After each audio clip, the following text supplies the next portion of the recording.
Hello friends, কেমন আছো তোমরা সবাই? আশা করছি ভালো আছো, আমিও ভালো আছি।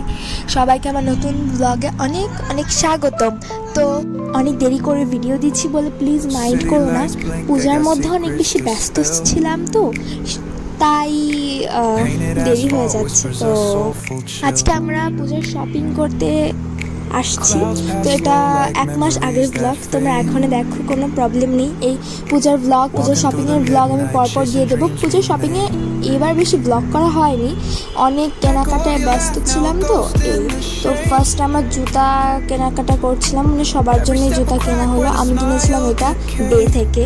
তারপর বোনের জন্য এই দোকানটা থেকে অনেক সফট একটা শু খোঁজা হচ্ছিল, কিন্তু সেটা পাওয়া যায় না। তারপরে আমরা অরিয়নে যাই, এটা মেবি অরিয়নেরই শপ, তাই না? হ্যাঁ, তো এখান থেকে কেনা হয় ওর জন্য জুতা। তারপর মা কেনেনি, বাবারটা কেনা হয়েছিল বাটা থেকে। তো তারপর মায়ের জন্য শাড়ি কিনতে চলে আসা হয়। আর আমার ড্রেস কেনা হয়েছিল অনেক পরে বলতে পূজার আগের সপ্তাহে যে একটা শুক্রবার ছিল সেই দিন আমি লরিফ থেকে একটা ড্রেস কিনি, আরও আনস্টিচ একটা ড্রেস কিনি ক্লোজেট ক্লাউড থেকে। তারপর বসুন্ধরায় যে রং আছে ওখান থেকে আমি আর আমার বোন সেম দুইটা ড্রেস কিনি, কুর্তি যেটা ওয়ান পিস।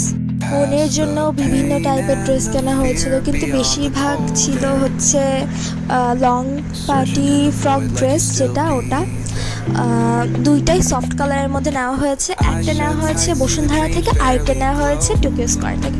তো মায়ের জন্য এই শাড়িটা ফাইনাল করা হয়েছিল লাস্টে। এই যে আমি, তো মা গাদোয়াল শাড়ি কিনছিল। আর গাদোয়াল শাড়ি কি হয়, পার আঁচল যেটা, ওটার কালার আর বডি কালার আলাদা হয়। তো এরকমই, মানে আমরা পুরো অবাক হয়ে যাচ্ছিলাম। যারা শাড়ি বানিয়েছে, যে তাঁতিরা, তারা এমনভাবে ডিজাইন করেছে যে কালার মানে দুই হেরু এরকম। মা তো সাদা বা কালো এই ধরনের রঙের শাড়ি খুব একটা পরে না, আবার লাল। তো তারপর লাস্ট মোমেন্টে এই দুটা পছন্দ হয়েছিল, তো তোমাদের বলেই দিলাম আগে, ওটা ভালো লেগেছিল তাই ওটা নিয়েছে। তো এই তো সবার শপিং, বাবার জন্য টোকিও স্কয়ার থেকে, তারপর রিচম্যান, ইনফিনিটি, এগুলো থেকে টি শার্টস, তারপর শার্ট, এগুলো কেনা হচ্ছিল। আর আমরা এই শাড়ি খেলা অনেক মজা লাগতেছিল আমার কাছে তো একটা খেলাই হয়ে গেছিলো। অনেকগুলো শাড়ি এরকম করে খুলছিল, আর ভিতরে অনেক মানে কেমন একটা কালার বের হচ্ছিল। তো তারপর আমরা কেনাকাটি শেষ করে বাসায় ফিরতে প্রায় 11টা বেজে গিয়েছিল। তো এই আর কি, সামনে যে পূজার ব্লগগুলো আমি অনেক তাড়াতাড়ি দেওয়ার চেষ্টা করব। আশা করি তোমরা দেখতে ভুলবে না, আর আমার চ্যানেলকে সাবস্ক্রাইব করতে ভুলবে না, আর অবশ্যই বেল আইকনটি প্রেস করে দেবে, আর অবশ্যই প্রত্যেকটা ভিডিওতে লাইক করবে। Bye bye.